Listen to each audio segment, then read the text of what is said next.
2020 Nissan Sentra Review Super Commuter.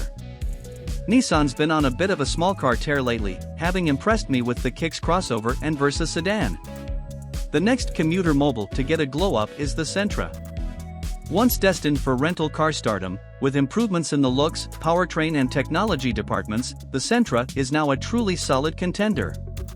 The 2020 model year marks the beginning of the Sentra's 8th generation, and it brings with it a simplified model lineup. With the new car, only S, SV and SR trims are offered, no turbo, no Nismo. The Sentra gets a whole new design, as well. It's about 2 inches lower and wider than its predecessor, and gets a skosh longer, as well. The grille, surrounded by available LED headlamps, gets bigger, echoing the V-Motion design of its larger siblings, the Maxima and Ultima. Like the subcompact Kicks crossover, the Sentra has the option of a floating black roof over orange, gray or white paint, in addition to some full-body color schemes. What's even more impressive, however, is the new interior. It's actually stylish, with available quilted leather seats, contrasting orange stitching and a flat-bottom steering wheel. I wouldn't say the interior is luxurious, there are too many hard plastics and not nearly enough features, but it's comfortable enough for a commuter car. Nissan's zero-gravity seats are standard, and they're definitely the most comfortable chairs for this price. My SR trim gets heated front seats, a heated steering wheel and a sunroof as part of its premium package. Storage is plentiful, especially in the center console, which is deep enough to hold roadshows. Okay, my favorite snacks, Cheez-Its and Diet Dr. Pepper. I'm not disappointed when the rubber hits the road, either. The Sentra isn't necessarily a fun car to drive, but it's competent.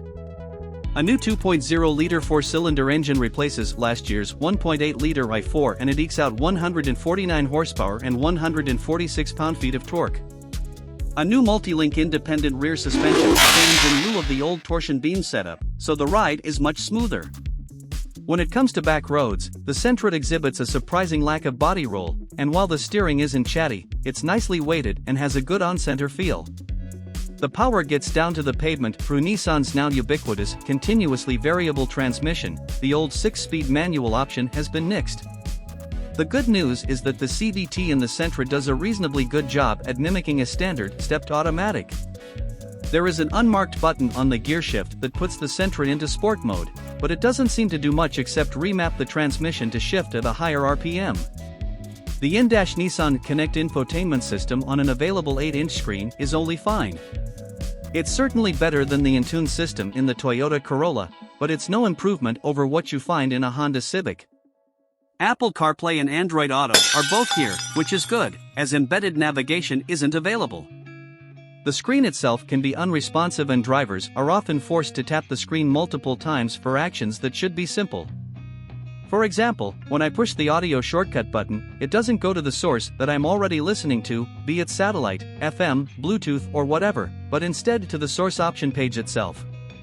The more I'm tapping buttons, the more my eyes are off the road. What's really appealing about the 2020 Sentra is its price. You could get a nicely equipped SR without the premium package, heated seats and steering wheel, LED headlights, sunroof, for under $23,000, including $925 for destination. Even fully loaded, the Sentra doesn't crest $25,000. That's pretty darn good. Of course, the competition in this class is really fierce. The Mazda 3 and Honda Civic are certainly the best driver's cars, the latter being offered in sporty-seat trim for about $26,000 all in. The Toyota Corolla is a perennial favorite, and it's all new for 2020, as well. Don't discount the Hyundai Elantra, either, which starts at a rock-bottom $17,900, plus destination. If your latest experience with a Sentra has been in the back seat of a lift, I think you'll be surprised by this upgraded 2020 model. The looks are much improved, as are the engine and ride quality. While the infotainment could use some tweaking, the driver assistance features are all there as standard. It may not put a grin on your face every time you drive it, but it certainly is a good value, and that can make some people just as happy.